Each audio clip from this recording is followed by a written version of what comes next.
Gucci, we finna take him to the club. You dig? Yeah. Hey, hey, hey, hey, hey, hey. You dig? Go. What's up, everyone? It's your boy Malik Wilson, aka 4K Goat. I'm not in my kitchen anymore. My mom got mad at me being in the kitchen, so I ran out into my dad's man cave, and that is the setting that we are in right now. So, this video is going to be about my life as a CFL athlete, playing in the CFL, the life of a professional athlete. I've been getting a lot of DMs, a lot of requests to make this video to give you guys, insights on what it's like to be a professional athlete. Playing in the CFL. I don't know if you can see that. But yeah, so be sure to like, comment, subscribe. I hope that all you young athletes go out there and chase your dreams. There's money to be made out here. And yeah, let's dive right into it. First off, I like to say shout out to the Saskatchewan Roughriders for giving me, a young kid, a chance with this, the dream, and an opportunity to play as a professional athlete, especially coming from the HBCU. We don't really get a lot of recognition, and nor do we don't get a lot of recognition, nor do a lot of talent get to make it out. There's a few Aggies out there right now doing their thing on the NFL stage, representing HBCUs very well. Like I said, HBCUs don't really get a lot of attention and the recognition that they deserve. And the guys that are in the league right now, the Tariq Cohens, the Tony McRae's, Brandon Parker, Daryl Johnson, Bam, they're all, representing in the NFL league very well. But like I mentioned in my first video, I wasn't, granted the opportunity to play in the NFL, but I was granted the opportunity to play in the CFL. And so I'm going to tell you about my life in the CFL, my experiences, what it's like playing in the CFL, and, still giving you that feeling of what a professional athlete goes through and the life of a professional athlete, really. So, all right, a little funny story before I get into this whole thing. Rewinding it back to when I first got the call from my agent and all the stress I went through, trying to get to Canada. So my agent, he calls me, at about 9 o'clock. Can't remember the day. He calls me at about 9 p.m. And he was like, Malik, man, the Saskatchewan Roughriders, they want to pick you up. They want to sign you. This is a great opportunity. You need to take it.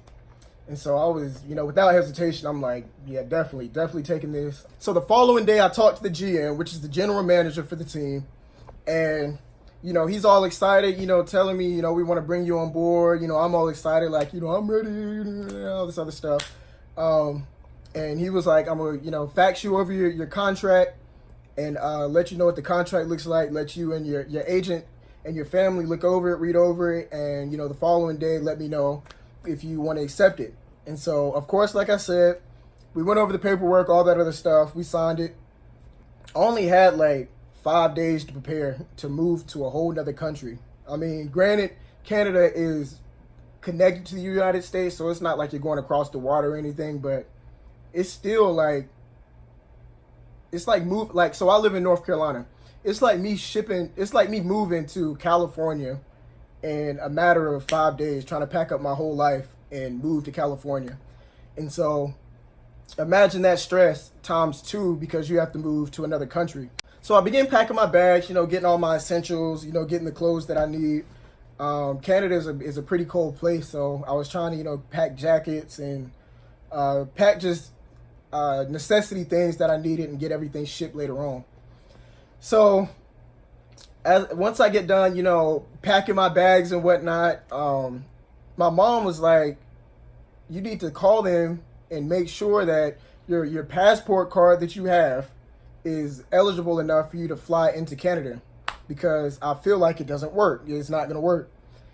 And so I called my agent and I'm like, yo, my mom was, kind of concerned about the passport that I have. She doesn't think it's going to work. And he was like, send me a picture of what your passport looks like and I'll confirm with the GM. Well, it wasn't the GM. He wanted to confirm with the travel agent to make sure, the passport that I had, which was the passport card, was, good enough for me to, fly over the border. So that went through. A few hours go by. He calls me back and he's like, yeah, you know, it's cool. He wants you to text him the card that you have. Let him see it. Let him verify it, and you know, make sure everything's squared away.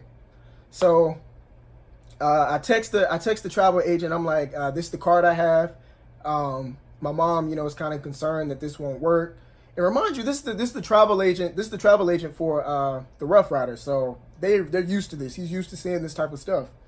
So he texts me back. He was like, yeah, you know, thumbs up. That card is perfect. You can fly over. You can do everything with that card. So I tell my mom later on that day, because she was out doing some stuff throughout the day while I was at home finishing up, you know, packing and whatnot. So she comes home and I tell her the news. I was like, you know, they said it's good. I don't need an actual passport. I sent them a picture of the card. I sent my agent a picture of the card. I sent the travel agent for the Rough Riders a picture of my card. And everybody's saying it works out. Checked out, it's good. So she was like, all right, Malik, I still don't believe that, but we're going to go with it. So a couple hours go by, and the travel agent for the Rough Riders, he calls me. And he was like, Malik, we might have concern. Let me talk to the player personnel coach. Well, not a coach, but he's like so teams have like player personnel people who work with the players basically, you know, one-on-one and you know, assist you and, you know, helping you find homes and just basically find a new life outside of where you're used to being at, because that's definitely a necessity.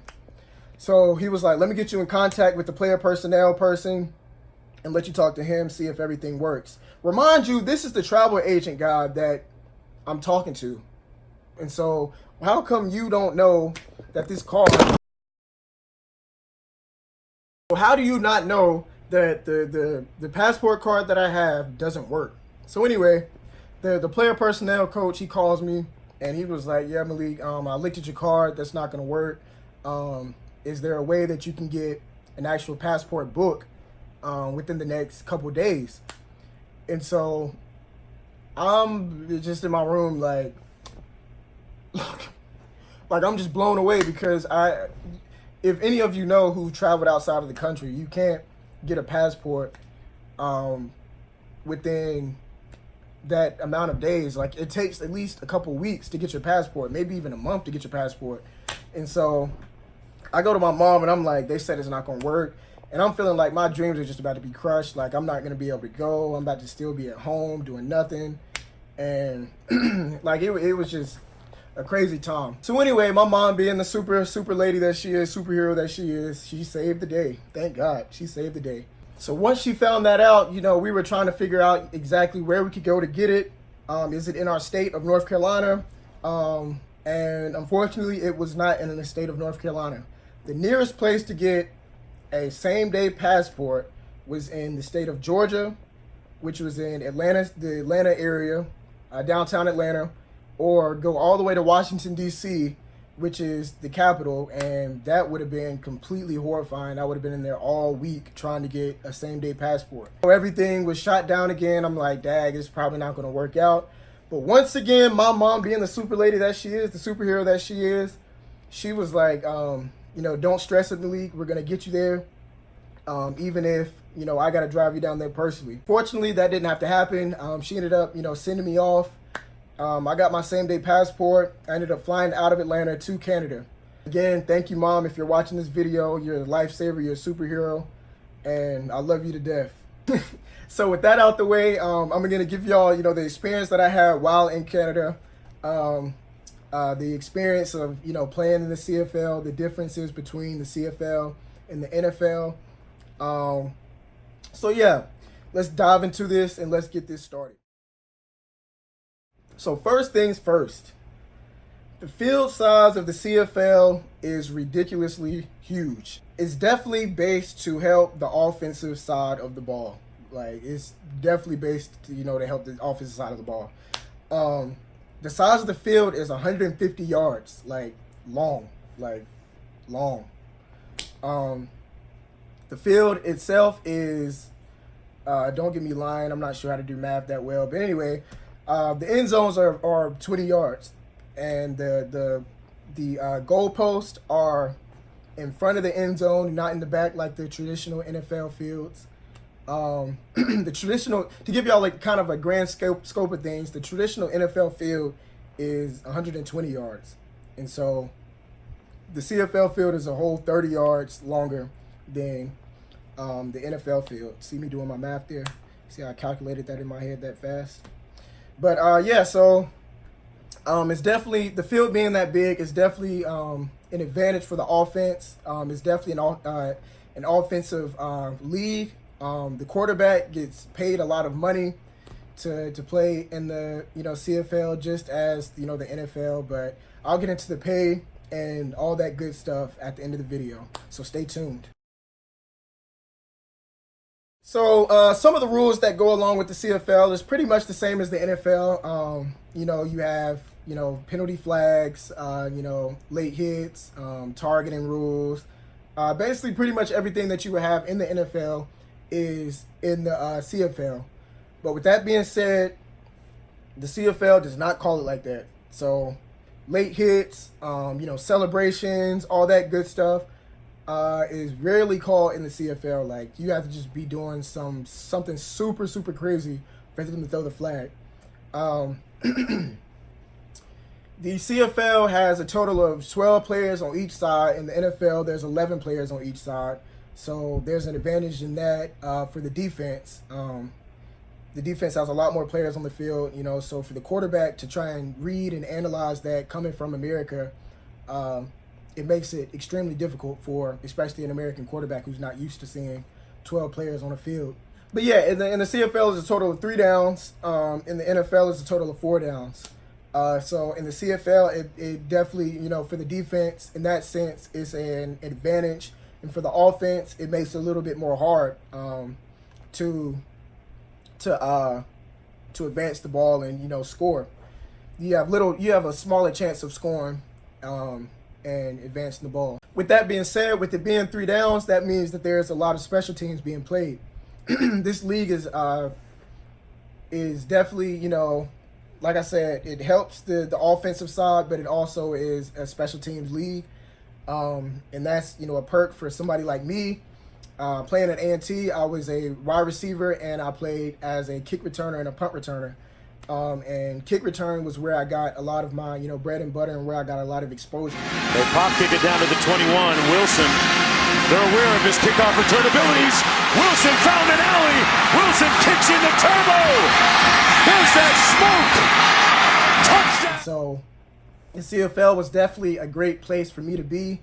For that purpose, the fact that I both played offense and I both played special teams. So that was a lot of the reason why they picked me up. So a lot of you young athletes listening out there, if you want to play a professional sport, even in the NFL, like, you have to be on special teams.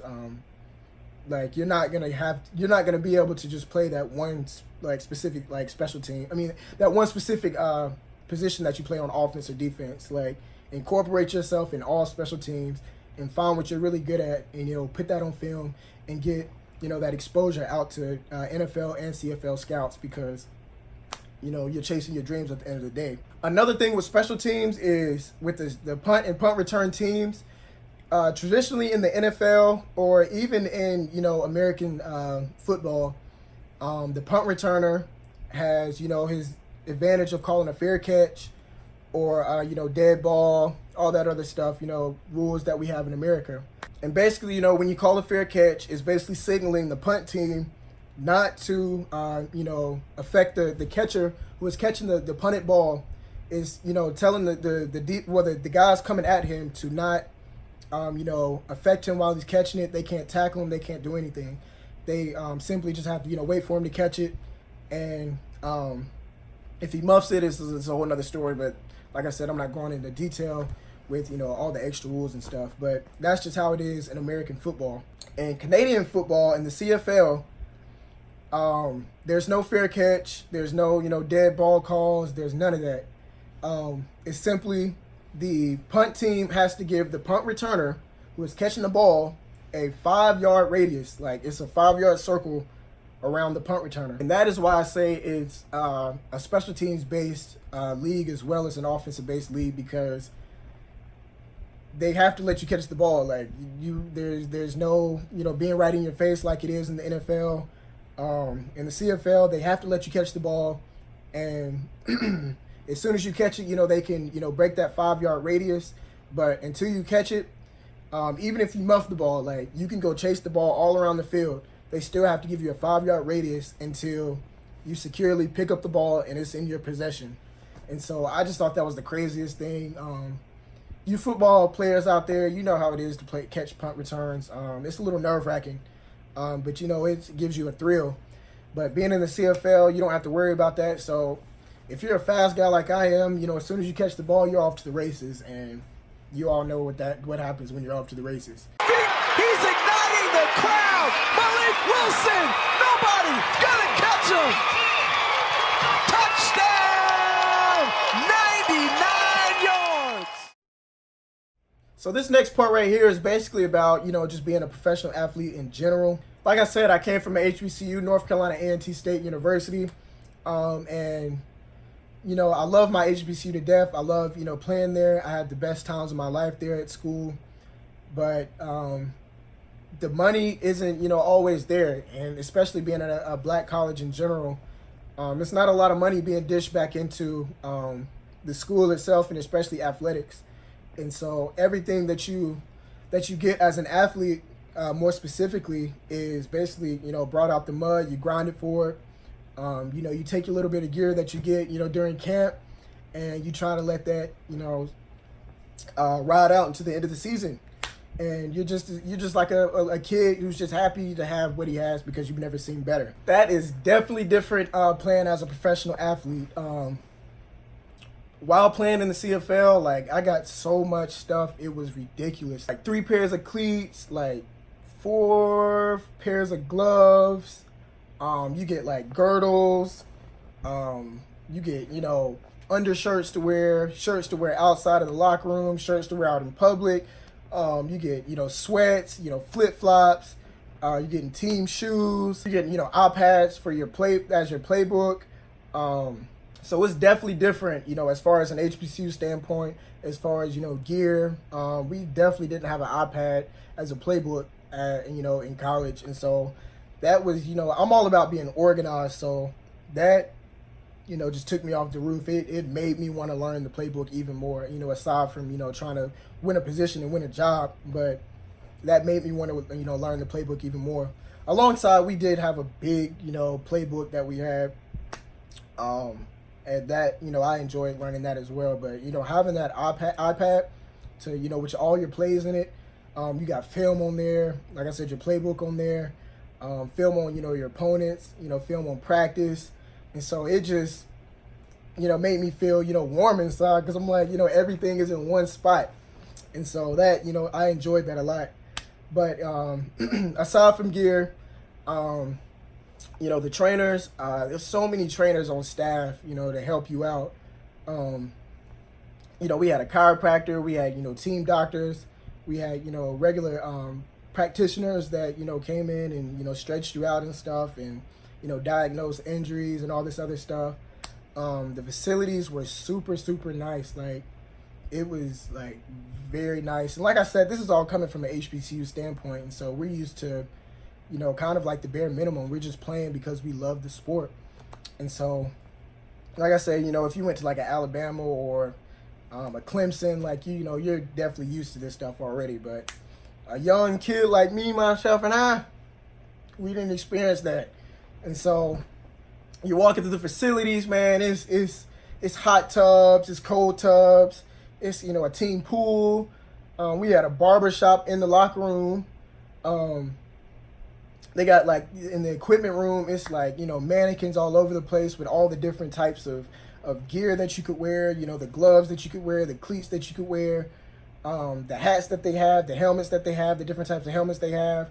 You have, it's kind of stupid, but we had like a shower towel. We had a hot tub towel, and we had a cold tub towel. We also, along with that, had hot tub shorts, cold tub shorts, and shower shorts that you had.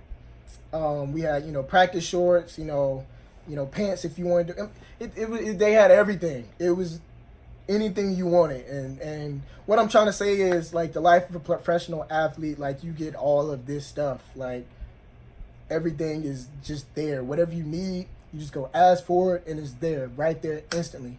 There's no waiting on it. It's nothing. It's just there. Also, being at a HBCU, it's not a lot of options for a food table, a training table. A lot of the athletes know what I'm talking about. But basically, what a training table is a place where athletes can go to get the right nutrition, proteins, foods. A lot of people are on diets to either gain weight or lose weight, and so, like I said, this is all coming from an HBCU standpoint. So don't say my school had this or my school had that. I'm coming strictly from the HBCU standpoint at North Carolina A&T State University. We did not have that. We didn't have it. So being in the like I said, professional world, being in the CFL, we had a training table. Like, it was so much protein, vitamins, nutritions that you needed, food that you needed.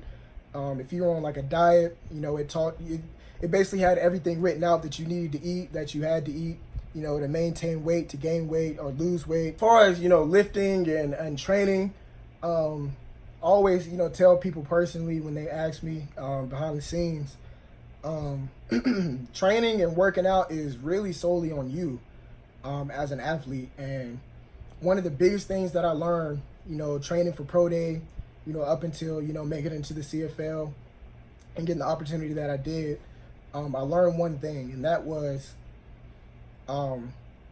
you are your work. And so whatever you put into your body, whatever you do to your body is what you're going to get out. And so if you're drinking every day, smoking weed every day, doing whatever the heck y'all do behind the scenes, I don't know, it's going to affect your play out on the field.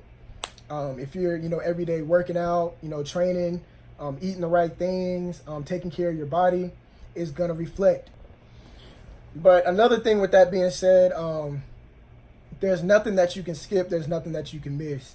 This is a professional field. And so with that, being said, every little thing that you do will result in a fine, because you're getting paid to, you're getting paid to work out. You're getting paid to practice.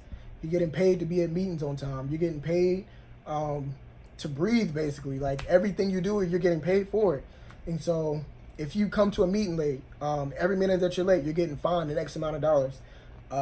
If you miss practice without, consulting a coach or, the GM or somebody, a personnel that needs to be told, then you're going to get fined. You miss a workout, you're going to get fined. If they tell you to wear something and you don't wear it, you will get fined. And lastly, the one thing that everybody wanted to know is how much do you get paid as a CFL athlete? And, everybody has all types of rumors, being a professional, athlete, it's the glory and the shine of you making these $1 million checks and whatnot, but that is wrong with the CFL. CFL, I think the highest player is, like I said, the quarterback, and he's making might be making 1.5 million or something like that. But long story short, I was making 85,000. Like I said, which isn't a lot compared to playing in the National Football League, which is America. But I was making 85,000 Canadian dollars, which was decent. Canadian is definitely a lot more expensive than American living, and so the cost of living is expensive. But like I said, making 85,000 anywhere is a lot of money compared to somebody making that in a year. I was making that in 5 months, and so it was a blessing in itself. And that was truly motivation. You know how you, as athletes, during the season, especially in college, it's an everyday grind. Like, you really find that love of the sport of football, just because it's something deep down inside you that you have. But when you get to wake up, and I'm gonna just keep it 100 with you, when you get to wake up and you're making money just to go out there and just play football, like, that's like motivation in itself. And you know, on top of that, you have, you know, your family that you're thinking about, and whatever the heck your purpose may be. But yeah, that wraps up this video. I hope that you got something out of it. I hope that, you know, everybody who's been asking me, who I wasn't able to get back to, I hope that this video gives you a little bit of information on what it's like to be an athlete. I mean, a professional athlete, and what it's like to, you know, play in the CFL in Canada as in itself.